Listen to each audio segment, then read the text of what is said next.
तो hello guys, good morning and welcome to my new blog.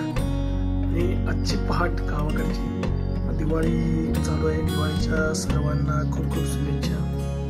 आणि आता उठलोय मी सकाळ सकाळी. बघू शकता असलं खतरनाक वातावरण जबरदस्त गावाकडे असते, एक नंबर. आणि मम्मा आज नाश्ता केला आहे.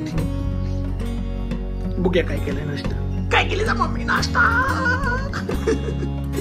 नाश्ता काय केलीस आहे सांग. हा पोहे. नाश्ता पोहे आहेच खरी आमचा. कुठं बनवलीस आहे? पोहे बनवणार आहे.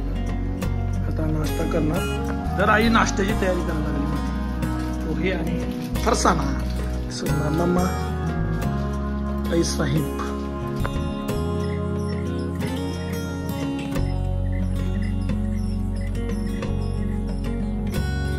तर काहीच गावाकडची सकाळ तुम्ही बघू शकताय. अरे oh my god, this is my friend Prashant. मुंबईवरनं आलाय परवा. काय प्रशांत? हाय पब्लिक.